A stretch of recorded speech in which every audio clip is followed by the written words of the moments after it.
기상 수리 기상의기.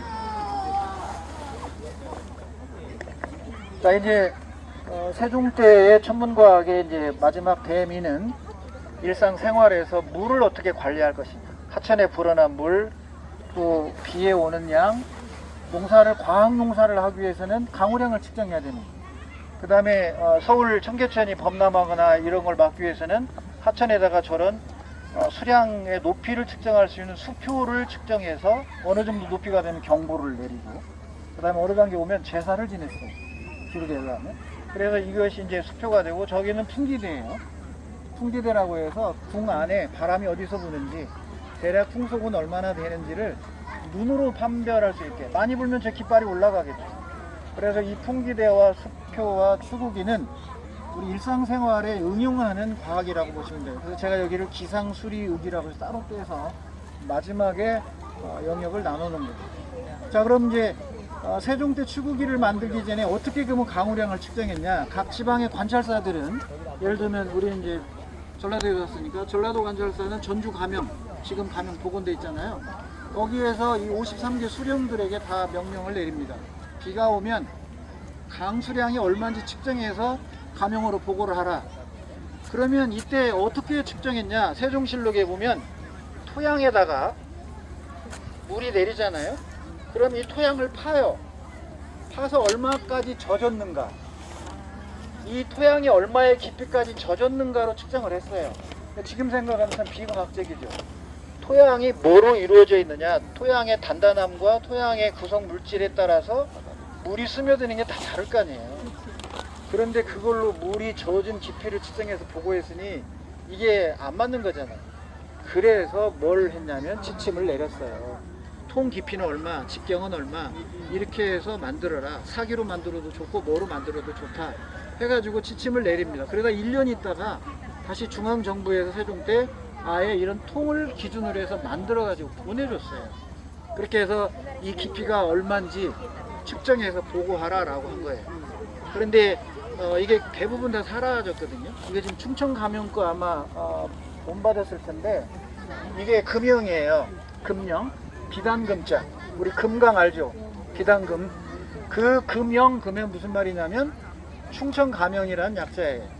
충청 가명 거 추구기를 보세요. 여기 가명, 금형 추구기 써 있어요.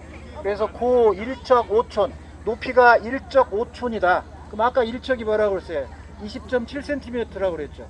그러니까 20.7cm에다가 5촌을 더하면 한 30 얼마 되는 것 같아요. 반씩이니까. 그러고 나서 경 7촌, 직경은 7촌이다. 직경은 7촌이라고 그랬고요. 그 다음에 여기 뭐라고 했냐면 도강 정유제. 도강은 청나라 도강제를 말하는 거예요. 그리고 여기에 정유는 끝에가 7로 끝나는 연도에, 도강 검색해서 도강 정유년이니까 검색에서 도강제를 찾으면 청나라 황제가 나와요. 청나라 도강제가 언제부터 언제까지 직위년도가 나올 거 아니에요? 그 직위년도에서 정유년을 찾으면 돼요. 그 정유년은 끝에가 7년으로 된다, 그런 얘기입니다. 자, 어쨌든 세계에서 가장 오래된 이 추구기는 세종 때 이와 같이 젖은 땅의 깊이를 재는 비과학적 방법에서 국가 표준으로 높이와 직경과 이거를 다 제시해서 이 강우량이 오면 각 지방의 관찰사들은 고을마다 강우량을 취합해 가지고 전부 다 통계를 잡는 거죠. 그래서 이거를 이제 농사에 적용해서 비가 언제 얼만큼 와야 농사가 잘 되고 통계를 냈을 거 아니에요. 자, 그 다음에 이제 청계천을, 땅을 판 이야기가 여기 나오는데, 수표입니다. 자, 우리 선생님 교재 들고 마지막입니다. 이제 여기에 보면 기사대준이라고 써 있어요. 기사대준. 예전에 이게 이제 물속에 묻혀서 안 보였을 텐데 복원이니까 이제 올라온 거죠. 복원품입니다. 그래서 기사년에 아주 크게 준서를 했다, 이런 뜻이에요. 기사대준이라는 게. 그래서 여기 보면 2척부터 3척, 4, 5, 6에서 10척까지 1장을 지금 마두놨어요. 아까 얘기한 것처럼 이게 3척이라면 이게 20.7cm입니다. 이게 한 척이에요. 자로 재보면 정확히 얘가 20.7cm가 나와요. 오늘날처럼 한자가 30cm로 쓴 게 아니고 세종때 이런 천문후기들의 기준은 주나라 때선 주척 1척인 20.7cm로 삼았어요. 그러니까 20.7, 20.7, 20.7 이렇게 올라가서 한 장이면 약 2m 7cm가 되는 거죠. 그리고 여기에 경고 표시가 있는데 측면에 구멍을 3개 뚫었어요. 카메라 이쪽으로 하고 가보세요. 그래서 이 구멍을 뚫어가지고 여기는 또 계사라고 되어 있죠. 계사년에 또 뭔가 준설을 했는 모양이네요. 그래서 이 3척 정도 되는 곳에 이 구멍을 뚫어 이건 보통 정도 물이 흐르면, 그 다음에 이 중간 정도면은 약간 경계, 그러다 구멍이 저 위에 9척으로 넘어가면 이게 난리 나는 거죠. 그래서 이 구멍을 뚫어서 일반적인 거, 중간 정도, 경고 이런 식으로 해서 이 수표를 해서 원래는 이 한강변의 안반 위에다가 설치했다고 나옵니다. 그러니까 이것도 전 세계에서 수리시설을 이렇게 만들어서 국가가 나서가지고 이 하천의 이 범람을 예방하거나 어느 정도 높이가 되면 제사 지내기 시작해요. 안전하게 지켜달라고 시작해서 이런 게 실록에 나오는 이야기거든요. 그래서 이런 수표 제도도 우리나라가 최초라고 보시면 됩니다. 자, 그 다음에 이제 풍기대인데 있어요. 동골도.